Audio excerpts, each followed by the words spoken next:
Hello friends, welcome back to YouTube channel easy maths with PN sir. देखिए friends, हमने mathematics part 2 का chapter number 4 definite integration, इस chapter के हर एक एग्जरसाइज के हर एक क्वेश्चंस को बहुत अच्छी तरह से सॉल्व किया है। प्रॉपर्टीज ऑफ डेफिनाइट इंटीग्रेशन, इनके प्रूफ भी हमने बहुत अच्छी तरह से सीखे हैं।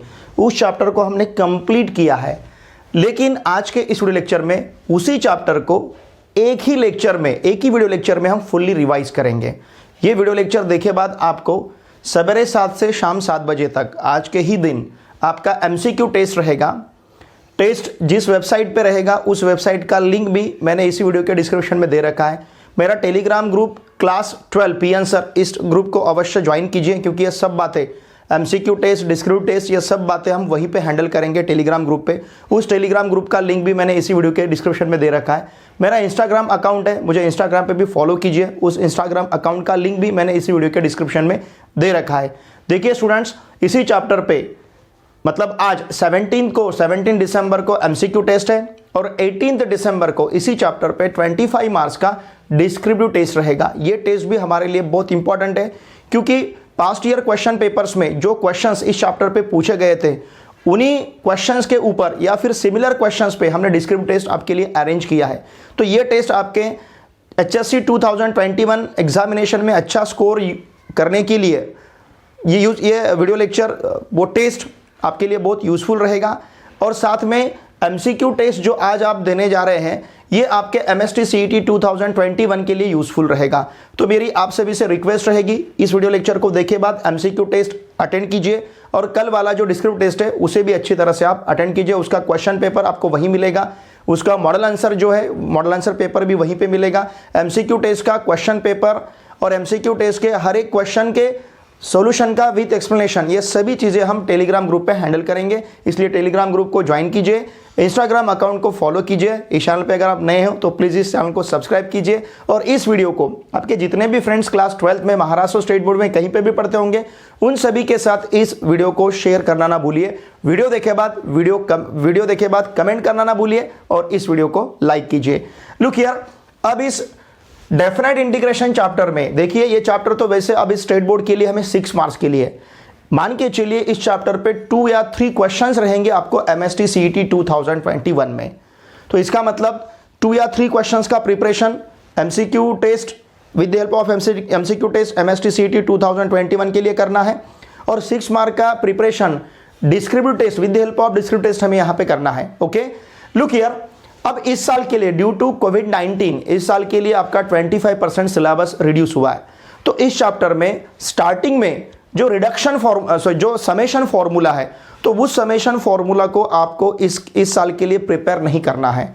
उसी समेशन फॉर्मूला के बेसिस पे, on that summation formula, exercise 4.1 जिसमें 5 क्वेश्चन है पेज नंबर 156 पे, उस एक्सरसाइज को भी आपको प्रिपेयर नहीं करना है इस साल के लिए, क्योंकि उसके ऊपर एग्जामिनेशन में क्वेश्चंस आपको नहीं पूछे जाएंगे। और फिर पेज नंबर 173 पे जो रिडक्शन फॉर्मूले है, कंप्लीट वो पेज नंबर 173, उस पेज को भी आपको प्रिपेयर नहीं करना है। उसके ऊपर integration of sin raised to nx dx और integration of cos raised to nx dx, ये जो रिडक्शन फॉर्मूले आपको दिए हैं, इन रिडक्शन फॉर्मूला को भी आपको इस साल के लिए प्रिपेयर नहीं करना है। ये 2 बातें छोड़ के जितने भी थ्योरेटिकल पार्ट इस चैप्टर में है, जितने भी प्रॉब्लम्स इस चैप्टर में, उन सभी को अच्छी तरह से प्रिपेयर करना है। इस चैप्टर के हर एक एक्सरसाइज का जो वीडियो लेक्चर है, उस वीडियो लेक्चर का लिंक, प्लेलिस्ट का लिंक भी मैंने इसी डिस्क्रिप्शन में दे रखा है। साथ में हमारा मैथ्स पार्ट 1 पार्ट 2 का जितना भी सिलेबस कवर हुआ है, हर एक चैप्टर के वीडियो लेक्चर के प्लेलिस्ट का लिंक भी इसी वीडियो के डिस्क्रिप्शन में मैंने वहां पे दे रखा है, उसे भी आप जरूर देखिए। ठीक है, अब देखिए, ये जो 1 शॉट लेक्चर है, ये टारगेट करना है हमें HSC 2021 और MST CET 2021। ठीक है, अब जिस प्रकार से हमने इनडेफिनाइट इंटीग्रेशन में 3 मेथड सीखे थे, integration by substitution, integration by parts, integration by partial fractions, तो इन तीनों मेथड को भी हमें यहां पे अप्लाई करना है। देखिए, हम यहां पे अनुमान लगा सकते हैं, इंडेफिनाइट इंटीग्रेशन में जो 3 मेथड्स हमने सीखे हैं, उसके ऊपर तो इंडेफिनाइट इंटीग्रेशन इस चैप्टर के ऊपर एग्जामिनेशन में क्वेश्चन रहेंगे।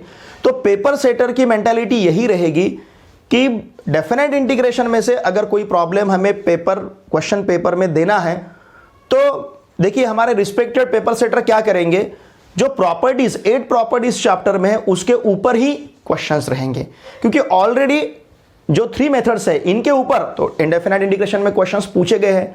तो कोई भी पेपर सेटर की मेंटालिटी यही रहेगी, थोड़ा सा डिफरेंट।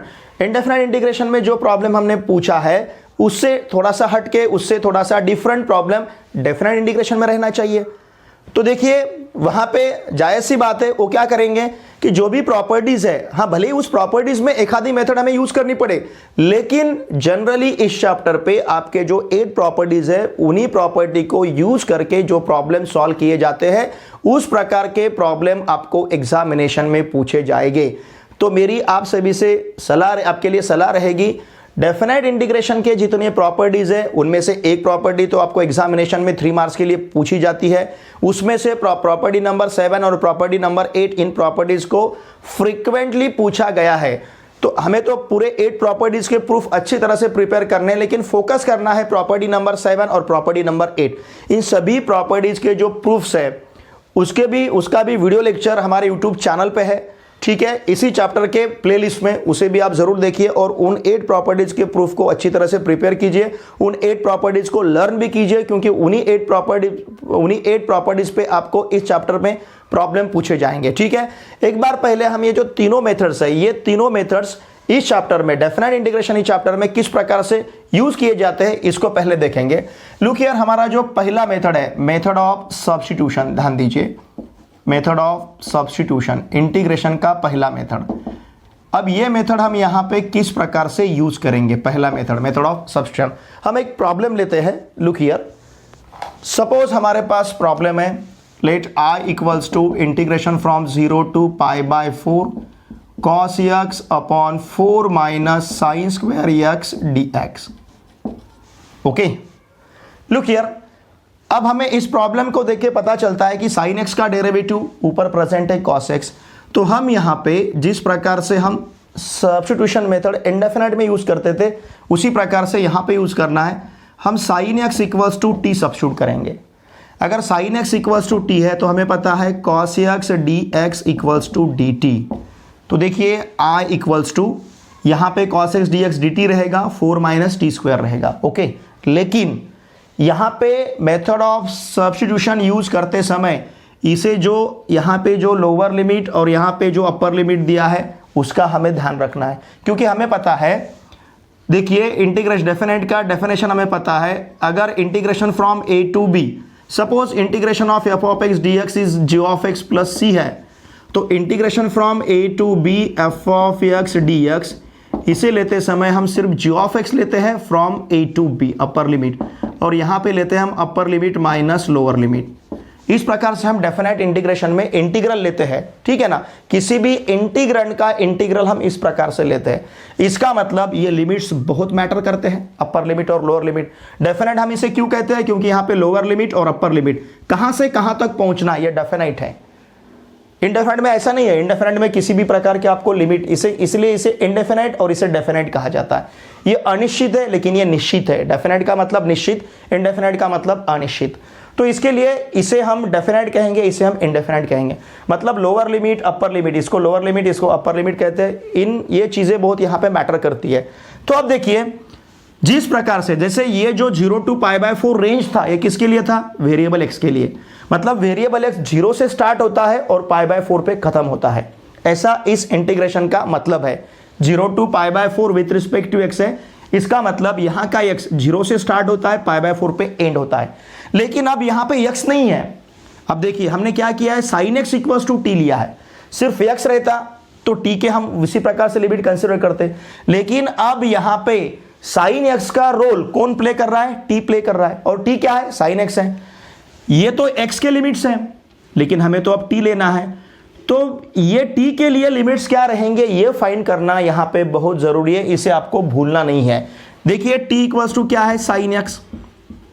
ओके, तो हम यहां पे जब x 0 रहेगा तब हमारा t क्या रहेगा ये फाइंड करेंगे। साइन ऑफ 0, इसका मतलब ये 0 रहेगा।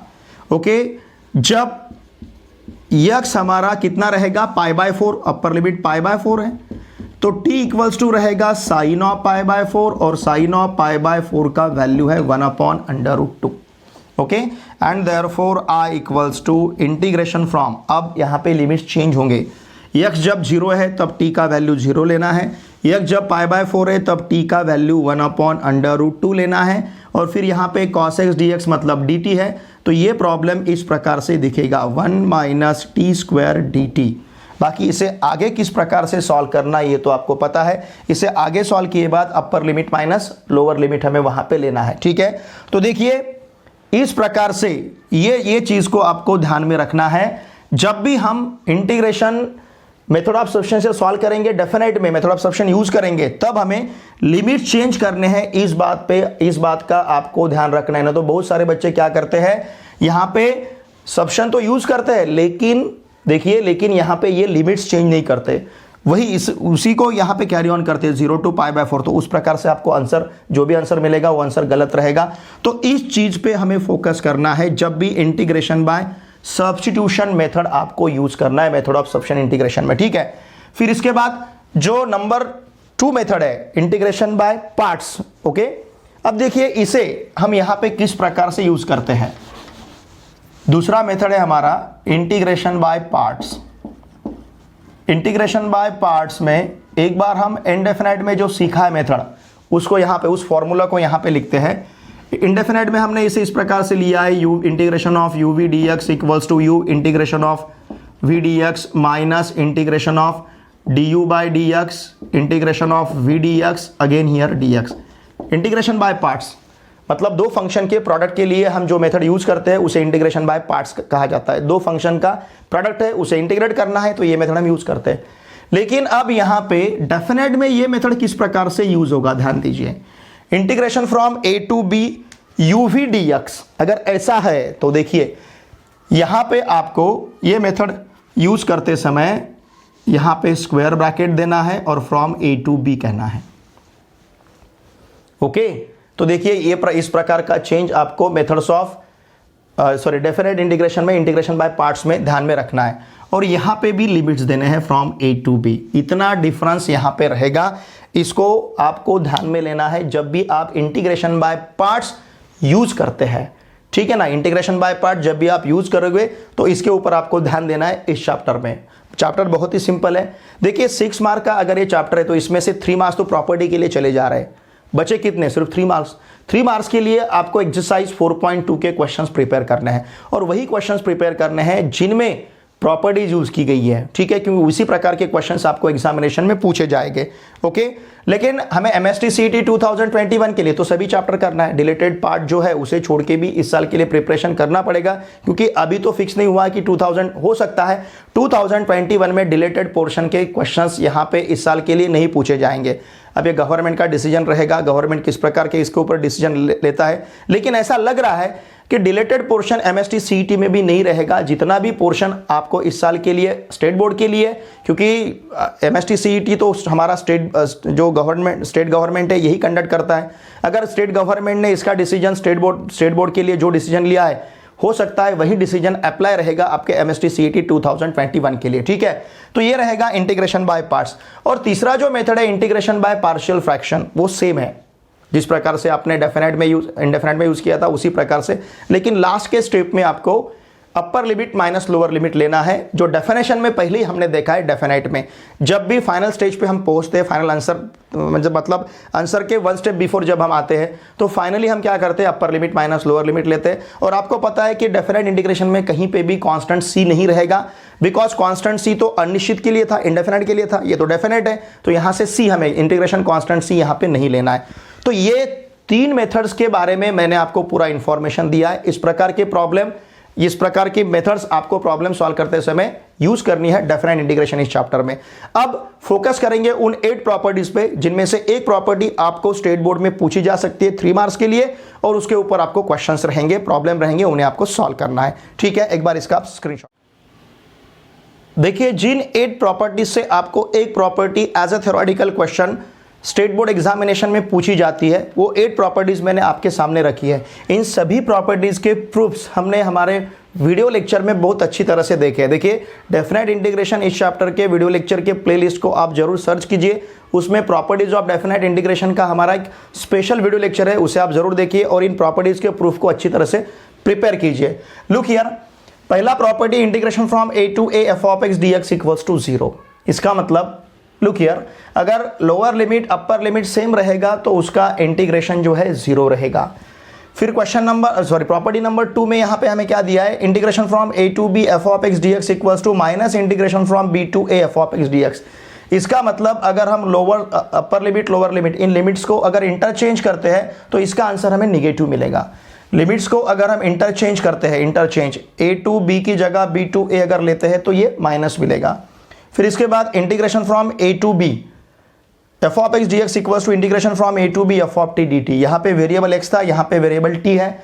इसका मतलब definite integration does not depend upon variable. यहाँ पे जो वेरिएबल रहेगा, definite integration independent of variable change. Variable अगर आप चेंज करते हो उसी मैनर में अगर आप वेरिएबल चेंज करते हो, x की जगह हमने यहाँ पे t लिया है, तो देखिए इसके आंसर में किसी भी प्रकार का फर्क नहीं रहेगा, दोनों के आंसर सेम रहेंगे। ये प्रॉपर्टी नंबर 3 में कहा गया है। प्रॉपर्टी नंबर 4 में देखिए क्या कहा गया है, अगर a और c के दरम्यान b आता है तो integration from a to c ऐसा जो आप लेते हो तो इसे आप दो पार्ट में डिवाइड कर सकते हो, integration from a to b और integration from b to c। Okay, मतलब a से लेके c तक। फॉर एग्जांपल सपोज हमें पता है माइनस पाई और पाई इसके दरम्यान 0 आता है, तो integration from minus pi to pi को हम माइनस पाई टू 0 और 0 टू पाई इस प्रकार से भी कंसिडर कर सकते हैं। लेकिन इंपॉर्टेंट कंडीशन क्या है, आप जिस पॉइंट पे इसे ब्रेक कर रहे हो वो पॉइंट इन दोनों लिमिट्स के दरम्यान रहना चाहिए, ठीक है ना। फिर प्रॉपर्टी नंबर 5 में अब देखिए, प्रॉपर्टी नंबर 5 और प्रॉपर्टी नंबर 6 इनके ऊपर ज्यादा क्वेश्चंस पूछे जाते हैं, फ्रीक्वेंटली क्वेश्चंस इनके ऊपर आते हैं एग्जामिनेशन में। Integration from 0 to a f of x dx equals to integration from 0 to a f of a minus x dx। यहाँ का जो वेरिएबल x है उसे आप जो अपर लिमिट है, अपर लिमिट माइनस वेरिएबल, इस प्रकार से आप वहां पे चेंज ले सकते हो। ये प्रॉपर्टी नंबर 5 में बताया है। प्रॉपर्टी नंबर 6 में सेम प्रॉपर्टी है, देखिए अपर लिमिट और लोअर लिमिट का जो सम रहेगा, लोअर लिमिट और अपर लिमिट का a plus b minus x, इस प्रकार से आप x को चेंज कर सकते हो।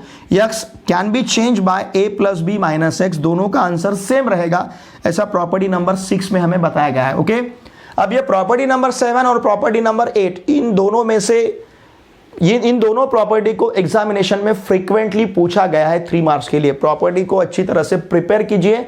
वैसे तो सभी प्रॉपर्टी के प्रूफ अच्छी तरह से प्रिपेयर कीजिए, लेकिन इन दोनों प्रॉपर्टी पे ज्यादा फोकस कीजिए। Okay, integration from 0 to 2a f of x dx, तो देखिए हमें पता है 0 टू 2a के दरमियान a आता है, तो यहाँ पे 0 टू a ऐसा ब्रेक किया है ऐसे, जैसे इसे प्रूव करने के लिए इस प्रॉपर्टी को यूज किया गया है। क्या किया है देखिए, integration from 0 to a f of x dx ऐसा लिया है, plus integration from 0 to a f of 2a minus x, मतलब ये प्रॉपर्टी को भी यूज किया गया है। ओके, अब क्वेश्चन नंबर प्रॉपर्टी नंबर 8 जो है लास्ट वाला प्रॉपर्टी, ये प्रॉपर्टी वैसे तो इन दोनों प्रॉपर्टी को पूछा गया एग्जामिनेशन में, लेकिन अगर इन दो प्रॉपर्टी का हम कंपैरिजन कंपेयर करते हैं तो सबसे ज्यादा प्रॉपर्टी नंबर 8 आपको एग्जामिनेशन में पूछा गया है। देखिए students, past year question paper जो है इनके क्वेश्चन अच्छी तरह से प्रिपेयर कीजिए।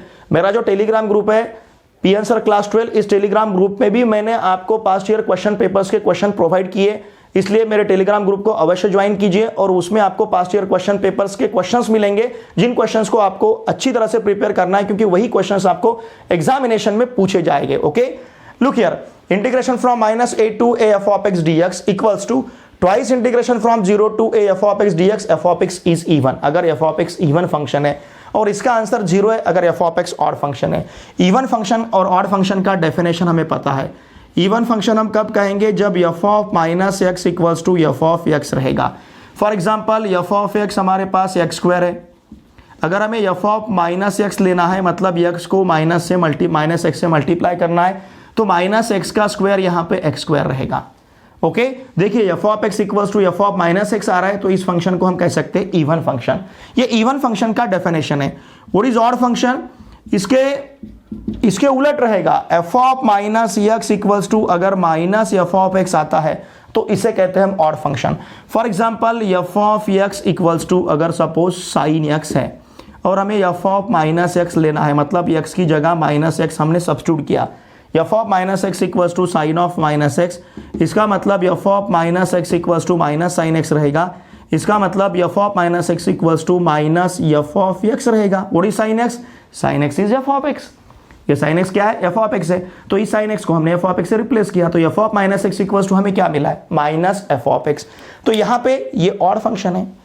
अगर यहाँ का फंक्शन ऑड है, देखिए दोनों लिमिट सेम है, सिर्फ साइन अपोजिट है, यहाँ पे निगेटिव है, यहाँ पे पॉजिटिव साइन है, मतलब माइनस पाई टू पाई या फिर माइनस 3 to 3 ऐसा रहेगा, या फिर minus pi by two pi by 2। इस प्रकार के जो प्रॉब्लम एग्जामिनेशन में आपको पूछे जाएंगे, उन प्रॉब्लम को भी देखिए इसी प्रॉपर्टी को यूज करके आपको सॉल्व करना है। ओके, तो अगर फंक्शन इवन आता है तो इसका इंटीग्रेशन हम इस प्रकार से ले सकते हैं, अगर फंक्शन ऑड आता है तो इसका इंटीग्रेशन इस प्रकार, मतलब 0 रहेगा if F of x is odd.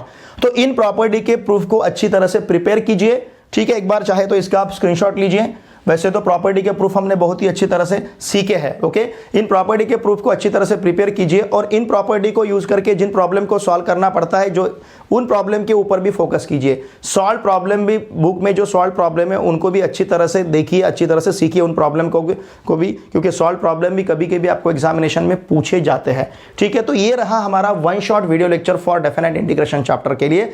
देखिए ये वीडियो लेक्चर आपको HSC 2021 और MST CET 2021 के लिए बहुत बेनिफिशियल रहेगा। मेरी आपसे भी से रिक्वेस्ट रहेगी, आपके जितने भी फ्रेंड्स क्लास 12 में महाराष्ट्र स्टेट बोर्ड में कहीं पे भी पढ़ते होंगे, उन सभी के साथ इस वीडियो लेक्चर को अवश्य, इस वीडियो को अवश्य शेयर कीजिए, क्योंकि ये बहुत यूजफुल रहेगा फॉर HSC 2021 और MST CET 2021 के लिए। डिडेटेड पोर्शन आपको छोड़ देना है, सिर्फ आपको जो पोर्शन इस साल के लिए है उसी पोर्शन पे आपको फोकस करना है। फिर से मेरी रिक्वेस्ट रहेगी फ्रेंड्स, अगर आप इस चैनल पे नए हो तो प्लीज इस चैनल को सब्सक्राइब कीजिए। आपके जितने भी फ्रेंड्स या रिलेटिव्स क्लास 11th में पढ़ते हैं, क्लास 12th में पढ़ते हैं, उन सभी को मैथमेटिक्स के लिए इस चैनल को सब्सक्राइब करने के लिए आवश्यक है, क्योंकि हम मैथमेटिक्स क्लास 11th और क्लास 12 का पार्ट 1 पार्ट 2 दोनों भी पार्ट्स के बहुत ही अच्छी तरह से एक्सरसाइज के सॉल्यूशंस, थ्योरेटिकल पार्ट इस यूट्यूब चैनल के माध्यम से बहुत ही अच्छी तरह से प्रिपेयर कर रहे हैं, सीख रहे हैं। ओके, तो मेरी आप सभी से रिक्वेस्ट रहेगी, उन सभी को इस चैनल को सब्सक्राइब करने के लिए आवश्यक है। हमने जो मॉक टेस्ट अब हम कंडक्ट कर रहे हैं, उन मॉक टेस्ट को अच्छी तरह से आप अटेंड कीजिए,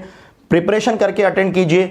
उनका ये MCQ टेस्ट आपको यूजफुल रहेंगे MST CET के लिए, और बोर्ड में भी आपको MCQ पूछे जाते हैं। सेक्शन A के क्वेश्चन नंबर 1 में 8 क्वेश्चंस आपको पूछे जाते हैं 16 मार्क्स के लिए, तो उसके लिए भी MCQ हमारे बहुत यूजफुल रहेंगे। साथ में बोर्ड एग्जाम के लिए जो डिस्क्रिप्टिव टेस्ट है ये भी बहुत ज़्यादा यूजफुल रहेगी। तो इन टेस्ट को भी अच्छी तरह से प्रिपेयर करके अटेम्प्ट कीजिए, उसको फेस कीजिए। और देखिए, अगर मेरा स्कोर कम आता है तो मैंने टेस्ट नहीं देना चाहिए, ऐसा मत सोचिए, क्योंकि अभी के टेस्ट सिर्फ स्कोर बढ़ाने के लिए नहीं है, अभी के टेस्ट हमारा मेजरमेंट के लिए, पैरामीटर ही है कि आपका स्टडी कितना हुआ है। तो इस प्रकार के टेस्ट आप अवश्य अटेंड कीजिए और आपके जितने भी फ्रेंड्स हैं उन सभी फ्रेंड्स को यहाँ इन्वॉल्व कीजिए इन टेस्ट के लिए। ठीक है, चलिए अब हम मिलते हैं नेक्स्ट वीडियो में। Thanks for watching my video.